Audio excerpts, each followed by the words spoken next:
Some voices are never heard until the fight for justice makes them impossible to ignore. Today, we honor a story that demands to be told. Today's video is about a case that shook a quiet Phoenix neighborhood to its core. It's a story that is both haunting and heartbreaking. Think about this. Friday, April the 28th, 2023, is a sunny day. The sky is clear, and the air is warm in the desert. The Reach 11 Trail in North Phoenix is packed with hikers who are enjoying the beauty of the rough terrain. Don't forget to like and subscribe, turn on the notification bell, and leave your thoughts in the comments below. We're a small channel trying to grow. Your support means a lot. Lauren Heike, who was 29 years old, was one of them. She loved being outside, going for walks in the morning, and the simple pleasure of a fresh cup of coffee. She walks onto the path near her apartment just like she has many times before. She doesn't come back this time, though. That day, Lauren's story takes a scary turn. Along that beautiful path among the cacti and dusty hills, the unthinkable takes place. She goes away. No one has known where she is for more than 24 hours. Her friends start to worry. She doesn't answer the phone or come to work. Then, on April 29th, a scary discovery is made. As a local woman walks her dog through the desert brush, she comes across something that stops her in her tracks. It's Lauren. The incident makes everyone wonder who she was and why was she taken from this world in that manner. There are pieces of this puzzle all over the trail. It's a case that shook a city and broke up a family. What did Lauren Heike do that morning? Was she by herself? Did someone follow her? This story has twists and turns that will keep you on the edge of your seat. From the frantic 911 call that broke the silence to the never-ending search for the person who did it. Let's meet Lauren Heike, the woman at the center of this true crime story. Before we get into the scary details of what happened on that North Phoenix trail, you could not just meet her and easily forget her. She was a daughter, a friend, and a lively person who touched everyone she met. So what did Lauren do? She was 29 years old and had been born and raised in Catap County, Washington. She then moved to Phoenix, Arizona, where it was very hot. Family and friends call her a burst of light because she was always happy, kind, and funny. That kind of energy made you feel lucky to know her. It spread very quickly. Lauren was an esthetician who helped people look and feel their best. She had just moved into a new apartment near the Reach 11 Trail, which she loved for its peaceful beauty. She loved being outside and did many things in the desert like hiking, walking, and just taking it all in. It made her happy. She called her close friend, River Hubble, in the morning of April 28, 2023. As they did every day, they talked about what they were thankful for that day. Lauren was glad she could wake up, get a coffee, and go for a walk. Simple pleasures, right? But that call was the last time River would hear her voice. She had just moved to Phoenix to start over and look for a life full of possibilities. She had no idea that the trail she loved would turn into a very bad dream. It is just after 10 a.m. on April 29th, 2023, and a scary scene is about to happen on the Reach 11 Trail, which is a popular place near 64th Street and Mayo Boulevard. Picture yourself taking a stroll with your dog by your side as the desert sun rises higher in the sky. That's exactly what one woman in the area did that Saturday morning. She walks this trail all the time just like Lauren did. The area around Reach 11 is on the border between Phoenix and Scottsdale. It has both rough and smooth trails that make hikers, runners, and dog walkers feel at ease. She sees something, though, as she comes around a corner near Libby Street. She stops in her tracks on the main path hidden in the bushes. There is a body, that of a woman, lying still in the desert sand. This wasn't just found by chance. The woman didn't know her name yet, but this was Lauren. She gets her phone out and calls 911 because she is scared. Phoenix police released the call in October 2024, and it shows every single second of that discovery. This is what she told the operator. I just found a woman's body out in the desert. I was just going for a walk and she's there. I didn't touch her. I didn't feel safe, but it looks like she's been there for a while. There's a woman. I guess she's dead. I just found a woman laying in the desert behind my house and I think she's dead. She looks like in her mid-20s, maybe 30. Workout clothes. She's in workout clothes. Black bra, black pants. One shoe is off. She's got kind of blondish hair, and there is blood coming from under her workout bra. The call was almost 5 minutes long, and you can hear her voice shaking. She's scared and trying to figure out what she's seeing. The dispatcher agrees with her that the body has been there for a while. Later, police confirmed that Lauren hadn't been seen in over 24 hours since her hike on the morning of April 28th. The woman notices that there is blood under Lauren's sports bra, which is enough to give away how violent the tragedy was. Phoenix police quickly flood the area. Around 10:30 a.m., police arrive expecting to find a hiker hurt, possibly from a fall or being too hot to stand. This is a common call for this part of the desert. But when they see Lauren, they know this isn't a mistake. Anyone hiking along the main trail can't see her body because it's tangled in bushes and next to a barbed wire fence. There are signs of a fight everywhere, torn clothes and things that are all over the place.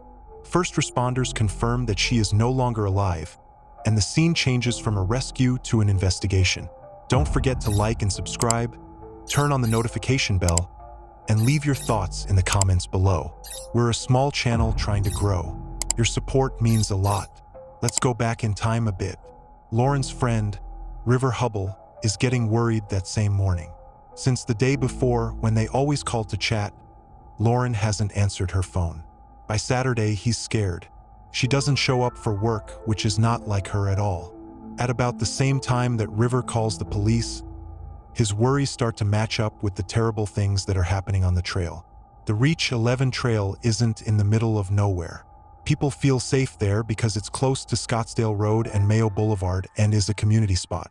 That's what's so shocking. The woman who found Lauren knew the area well. Her husband had waved at Lauren while she was hiking. Even though they didn't know her well, they knew who she was. Now she's the one who broke the silence with that frantic call, getting caught up in a true crime story that had been going on for months in the valley. 3 more people called to say they had seen a strange person hiding near the trail. Someone who wasn't like most hikers. They said it was a man who fit a description that quickly became important.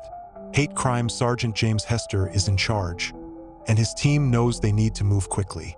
The community is on edge as the clock winds down. It's no longer safe for hikers. A conversation between Lauren and her friend River Hubble around 10 a.m. on April 28th was the last time anyone heard from her. She went on a hike near her apartment that she knew very well. But it had been more than 24 hours since she was last seen by that dog walker the next morning. Police think the attack happened on Friday morning, most likely between 10 and 11 a.m. in a place that wasn't visible from the main trail. That alone time, it's a hint. The person who did this didn't want to be seen. Police in Phoenix send out their forensic team to look through the scene for anything that could help them figure out who did it. To find evidence left by the suspect, they put Lauren's shoe, which they found near the barbed wire, and her other things that were all over the place in bags. Detectives are now wondering if this was planned or if it was something that happened on the spur of the moment. Based on how her clothes are worn, it looks like she fought back and maybe even tried to get away over that fence. When they send that shoe to the lab, though, it will really change things. A profile that doesn't match Lauren's is found in the first round of DNA testing. They need more than this lead. This is where things get crazy. As the lab works, the police hit the streets. For anyone who has been near Reach 11, they talk to hikers, neighbors, and anyone else.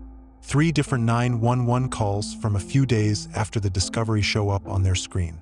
People who called say they saw a guy acting strangely near the trail. This guy didn't seem to fit in with the other people there. He is said to be between 5 feet 8 inches and 6 foot tall, wearing dark clothes and carrying a backpack. Still, it's not enough to hold him down yet. Then, on May 2nd, something big happens. Police get surveillance video from a camera near the trail and look it over. It's fuzzy, but it shows a man running through the desert with his backpack flying around. This happened around the same time that Lauren went missing. He's going too fast for a casual jog. The police make the video public and say he is a person of interest. The tips start coming in. People who have seen this person before call silent witness to say they have seen him in the area. One of the tipsters even talked about a small but sharp pocket knife he carried. Could it have something to do with the scene? Phoenix police don't stop there. They ask Lauren's family about her job, her friends, and her daily routine. They check to see if anyone had been watching her since she just moved into the apartment near the trail. Was she the target, or was this just a mistake? A chance meeting that went terribly wrong? At a press conference on May 3rd, Lieutenant Hester leans toward the incident being random, saying that the sheer horribleness of the attack points to impulse, but he's not ruling anything out. They don't need theories. They need proof. When they get back to the lab, they can see the DNA from Lauren's shoe. It looks like it belongs to someone with a record who is in the criminal database. It's no longer just a guess. They can pull that thread. Detectives compare it to the description from the surveillance footage. Male, early 20s from the area. The police start to learn more about him, but they don't talk to the public. Why? Because they don't want him to get scared as they close in. The heat is on by May 3rd. The parents of Lauren, Jeff and Lana, join the police at a press conference to beg for help. "She was my little girl," Lana said in a broken voice. The plan by the police works when they ask anyone who saw a guy with a backpack or acting strangely to come forward. There are more tips coming in. One caller talks about a man who seemed crazy and lived not far from the trail, less than a mile. Someone else says he was fired from a job for making his coworkers uncomfortable. Don't forget to like and subscribe, turn on the notification bell, and leave your thoughts in the comments below. We're a small channel trying to grow. Your support means a lot. The pieces are filling in faster. On May 4th, detectives get a break from a probation officer who they didn't expect. The build of this officer's client is the same as the one in the video. Among other things, he is on probation for robbery and disorderly conduct from the past. He lives in Scottsdale, close to the trail. The police find out that the suspect was fired from a job because he was violent toward women. Alarm bells are going off. They get his file and compare it to the DNA. Voila! They have a suspect, but they don't just walk in without warning. They follow him and watch what he does. Investigations revealed that he has a plane ticket to Detroit. Is that a bit of a risk? He is definitely the guy from the video, as confirmed by witnesses who say, "Yeah, that's him." The police were ready by Thursday night, May 4th. They went from having no leads to having a very good one in less than a week. And what comes next? Next is the arrest. This is when Phoenix police finally catch this person, and the truth starts to come out. Late Thursday night, 6 days after her body was found on the Reach 11 trail, they confirmed Zion William Teasley, 22, as the suspect that police have been following for days, watching his every move. His apartment is less than a mile from where Lauren was last seen near Scottsdale Road. However, he is a local. There is DNA on her shoe, surveillance video of a man running through the desert, and hints about a man with a backpack. All of these things point to him, and he has no idea that the net is getting tighter. The catch is this: Zion has been on probation since 2018 for armed robbery and disorderly conduct. He was only 17 years old at the time. When his probation officer saw that he matched the description, she told the police. But what makes it official? That match in DNA. We can see his profile in the system. When witnesses who saw him running that day tell the police that he is the man in the video, they know they have him. Also, he has a plane ticket to Detroit for May 5th. He might have gotten away if it had been one more day. Teasley used to be in the Marines, but the U.S. Marine Corps says he didn't finish training. The statement says, and I quote, "Our records show that Zion Teasley started recruit training at Marine Corps Recruit Depot San Diego on March 25, 2019.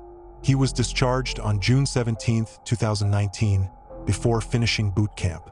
Due to the Privacy Act, we cannot give out any more information." Phoenix police get to work on May 4th. They get together a plan and show up at his apartment around 6:30 p.m. Later, body cam footage showed police officers pounding on the door and yelling, "Phoenix police, open up." He walks outside with his hands up, and he doesn't resist. They handcuff him right there, and the suspect is taken into custody. It only takes 10 minutes to complete the arrest. Textbook takedown. Who is this guy, though? Zion William Teasley isn't like most hikers. He was born in Scottsdale in 2000 and has been rapping and making music since he was a child. In 2018, he and two friends stuck up a jack-in-the-box. Zion pointed a gun at the employees and demanded money. He was later arrested. He agreed to a plea deal and was given probation instead of jail time. He was supposed to be getting his life together. Rather, he takes short-term jobs at fast food places and stores, never staying at one for long. People he worked with, especially women, told the police that he scared them. One Primo's manager fired him in 2022 because he lost it and hit a female worker, calling him unstable. That anger is a red flag. When the police search his home, they find a small, sharp knife that fits with the injuries Lauren had. They also take his clothes and the backpack from the video. Phoenix police put him in Maricopa County Jail on May 5th and charged him with first-degree murder, robbery, and tampering with evidence. Yes, police think he did more than just attack Lauren. They think he also stole something from her. At first, Zion doesn't say anything. He acts stupid and says he wasn't near Reach 11 that day when he is being questioned. But when police ask him about the DNA and video, he shuts down. These silent witness tips make things clearer. A few days ago, his neighbors saw him pacing near the trail, acting shaky and out of place. One hiker even saw him arguing with someone else. Did he check out the area on April 27th, the day before Lauren went missing? The police believe this, but they are still trying to figure out why he met Lauren. By May 6th, Lieutenant James Hester of the Phoenix Police Department takes the mic. "We think this was an accident," he says in a steady voice. The suspect had no prior connection to the victim. Friends and family of Lauren, Jeff, and Lana stand nearby with sad faces. As a thank you for the tips, Jeff says, "It's because of you we got him." Even though the person was arrested, the case is not over yet. While Zion Teasley is in jail facing charges that could change his life, his past shows a man who lost control. For Lauren's family and friends, it's a small step toward justice. The case in Phoenix is still ongoing, and Lauren's family is still waiting for justice. His murder trial is set for October 28, 2025, in the Maricopa County Superior Court. This case has a lot at stake. The DNA from Lauren's shoe, surveillance video of a man running near the trail, and tips from witnesses all point to Zion. On the other hand, his defense team is likely looking over every piece of evidence, from the data on his cell phone to the pocket knife that was found in his apartment. Hearings before the trial have gone on until 2025, and both sides are getting ready to fight. On May 2023, Phoenix PD Lieutenant James Hester said it was an accident because Zion and Lauren had never met before. That is still the official story right now. But in December 2023, Maricopa County Attorney Rachel Mitchell filed a notice to seek the death penalty if Zion is found guilty. This raised the stakes even more. In a statement through Arizona Voice for Crime Victims, Lauren's family said, "We'll be there every step of the way to make sure Lauren gets justice."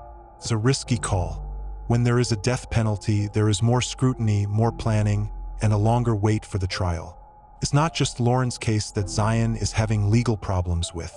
In July 2024, the Maricopa County Attorney's Office added charges from an assault and burglary that happened in 2020. This was another attack with a knife where the victim lived. On February 5, 2025, 12 News reported that he was charged with 10 more counts of misconduct with minors for things he is said to have done in 2019 and 2020. Court records show that he admitted to sending out sexually explicit material back then. All of those charges have been dropped, but they paint a picture of a man with a complicated past. Armed robbery in 2018, probation when Lauren was killed, and now this. Zion is in jail and was released on a $1 million bond after his first court appearance. He can't get a bond now because he broke his probation. There is a lot of proof. DNA, video, and coworkers who spoke to police say the man has a history of being violent toward women. People have kept saying that Lauren's parents are grateful to Phoenix PD and the community for their support. ABC 15 talked about her in May 2024 and said a lot of their grief is still fresh because they haven't seen her in 2 Christmases. But justice is on hold until October 2025 unless there are delays. That's it for today's true crime story. If the story moved you, help keep their memory alive.